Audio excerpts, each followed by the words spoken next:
যার হাত ধরে আমি টিকটক করা শিখেছি, যার হাত ধরে আজকে এখানে কথা বলা শিখেছি, যে না হলে টিকটক করা শিখতাম না, যে না হলে আজকে মানুষের সাথে সামনে কথা বলা এই লেভেলটা পেতাম না। তোর লেভেল চেবেলের গোষ্ঠী লাই তোর গোষ্ঠী।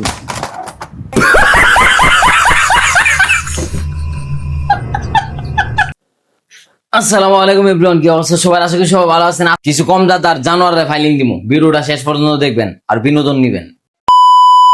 চুরে ভরা বাটপারে ভরা ভৈরব যদি জেলা হয়, আশেপাশের থানাগুলো আতঙ্কে কাটাবে সময়। বাজিত পুরা সিএনজির ড্রাইভার হাঙ্কি দেখলে মেলা মনে করস না রে। এই বুঝছেন ভাই, হাঙ্গি দেখলে মেলা মনে করতেছে। বাজিতপুরে ইতানে যে মিলে শুরু করছে মনে হইতেছে ইতানে দৈরাইন না আমরা মনে গুয়া মারছি। এত বেদনা ইতানে, এত বেদনার চড়ি চিল্লাচিল্লি করতেছে।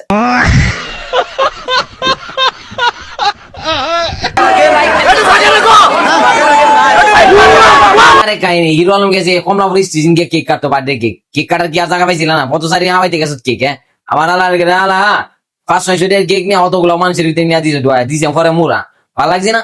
এক বিড়ি তালাক দিয়া 10 বিড়ি লয়ে ঘুরস। না মানে অনেক মিমস যেটা বেশি ভাইরাল, নিজের হাতে হ্যান্ডেল মারছেন মিরাজ আফ্রিদি, মানে টুট দিয়ে দিয়েন প্লিজ। এরে মিরাজ যে তুই হ্যান্ডেল মারতাছিস না ভালো কথা, কিন্তু আপাতত ফিঙ্গার মারা আপাতত বুঝছে এটা জিনিসটা কি যে ফিল।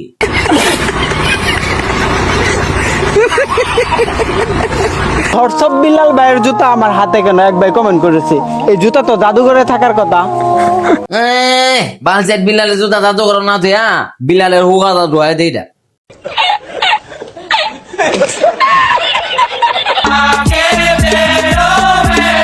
তুমি আবার জামা পরিছো, তোমার কইলে শালি পরবে, শালি পরলে তোমার সুন্দর দেওয়া যায়। সুদের বেটা তো থাকবেই, কারণ শাড়ি খুলতে সুবিধা হয়। একটা পিচ্ছিল লোক এইসব ধরনের ভিডিও মানায় না, ঠিক আছে? কেমনে কইলি এই কথাটা শাড়ি বললে সহজ, ইসিলে লোক তোর এইগুলা মানা? হ্যাঁ, নষ্ট করে নষ্ট তোর সুত মারানি সরেন তেমন মন্দির লাতি মানো দেখবি।